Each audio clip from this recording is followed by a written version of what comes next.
वर्ग 8 क्लास के बच्चों, आज हम लोग व्याकरण में शब्द और उसके भेद के बारे में पढ़ेंगे।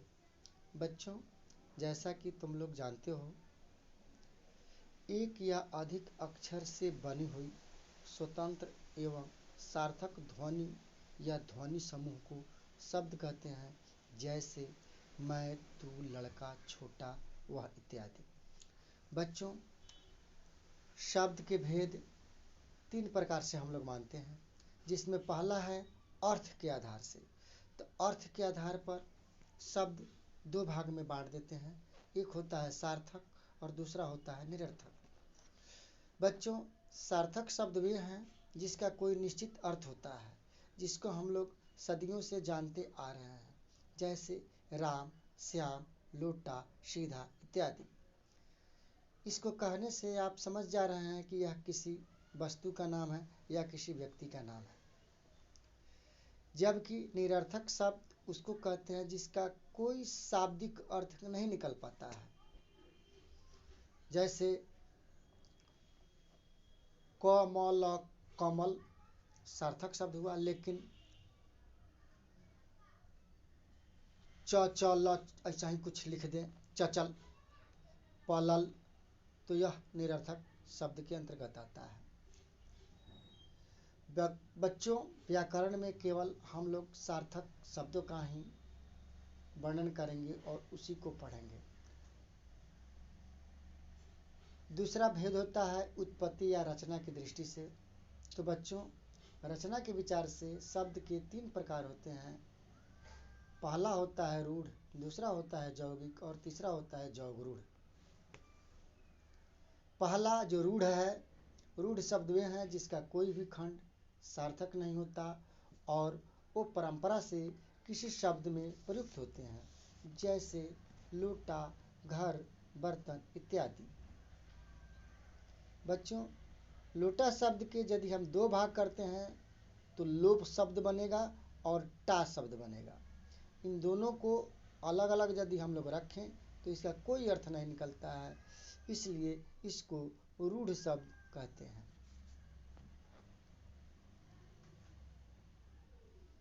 दूसरा होता है यौगिक। यौगिक उन शब्दों को कहते हैं जिनके खंडों का अर्थ होता है, जैसे गाड़ीवान, विद्यालय, देव मंदिर आदि। बच्चों, देव मंदिर का 2 भाग करते हैं, एक होता है देव तो दूसरा होता है मंदिर। दोनों शब्द का अलग अलग अर्थ होता है और दोनों को हम लोग जोड़ देते हैं, इसलिए इसे यौगिक कहा जाता है। ठीक उसी तरह जैसे विद्यालय, विद्या जोड़ आलय, विद्या माने विद्या, आलय माने घर, विद्या का घर। गाड़ीवान, गाड़ीवान गाड़ी को चलाने वाला। तीसरा इसका भेद होता है जौगरूढ़। जौगरूढ़ उन शब्दों को कहते हैं जिनके खंड सार्थक हों, परंतु जो शब्द खंड शब्दों से निकलने वाले अर्थ से भिन्न अर्थ प्रकट करता हो, जैसे पंकज। इसको अलग अलग करते हैं, पंक जोड़ ज, अर्थात पंक माने होता है पाक, ज माने होता है जन्म लेने वाला। पंक में जन्म लेने वाला अर्थात पाक में जन्म लेने वाला अर्थात कमल का फूल।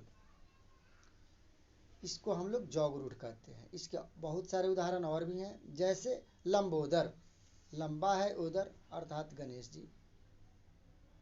गिरिधारी अर्थात गिरी को धारण करने वाले कृष्ण जी। नीलांबर, नीला है अंबर जिनका अर्थात विष्णु। इस शब्द को हम लोग जौगरूढ़ शब्द कहते हैं। तो बच्चों, आज हम लोग इतना जानकारी कर लिए, आप इसको पढ़ लेंगे, याद करेंगे। एक किस्म का और होता है उत्पत्ति की दृष्टि से। तो उत्पत्ति की दृष्टि से शब्दों के 5 भेद होते हैं, तत्सम, तद्भव, देशज, विदेशज और संकर। तो बच्चों, तत्सम शब्द संस्कृत के शब्दों को कहते हैं जो हिंदी में ज्यों की तरह व्यवहार किए जाते हैं, जैसे यात्रा, निवास, दुग्ध इत्यादि। तद्भव उन शब्दों को कहते हैं जो संस्कृत से तो लिए गए हैं परंतु हिंदी में उसका उच्चारण बदल जाता है, उसका रूप बदल जाता है। जैसे कृष्ण से कान्हा, मकर से मगर, श्रृंगाल से सियार। श्रृंगाल संस्कृत शब्द है लेकिन उसका तद्भव शब्द सियार हो जाता है।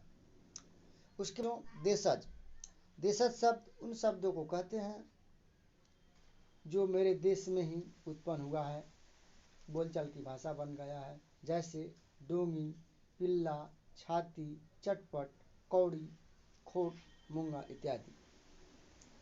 बच्चों, विदेशज शब्द वे होते हैं जो विदेशी भाषाओं से लिए गए हैं। जैसे अरबी भाषा में इतबार, इतराज, तारीख, अदालत, कर्ज इत्यादि। फारसी भाषा से चापलूस, चाकू, चश्मा इत्यादि। अंग्रेजी भाषा के तो बहुत सारे हम लोग अंग्रेजी मीडियम में पढ़ते हैं, school, college, table, rail, police इत्यादि। ये सब अंग्रेजी के शब्द हैं लेकिन इसका हिंदी में हम लोग ज्यों कहते हो व्यवहार करते हैं। ठीक उसी तरह तुर्की से कैंची, खजांची, चमचा, पुर्तगाली से फीता, बाल्टी इत्यादि।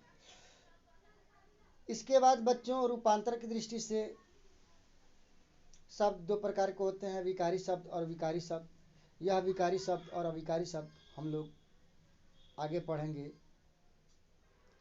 आज के लिए इतना ही। अब इसके आपके किताब पाठ्य पुस्तक में इसका अभ्यास दिया हुआ है। बच्चों, आप इस अभ्यास को बना लेंगे, इसका एक फेयर कॉपी बनाएंगे। इस फेयर पे आपको लिखना होगा, वर्ण किसे कहते हैं उसको बनाना पड़ेगा, लिखना पड़ेगा। इसी तरह इसमें जितने भी आंसर क्वेश्चन दिए गए हैं, जैसे स्वर किसे कहते हैं, आपको खुद का बनाना पड़ेगा। बनाने के बाद हम उसको देखेंगे और जो अशुद्धि होगी उसको आप लोगों को बताएंगे, सही करेंगे। बच्चों, धन्यवाद।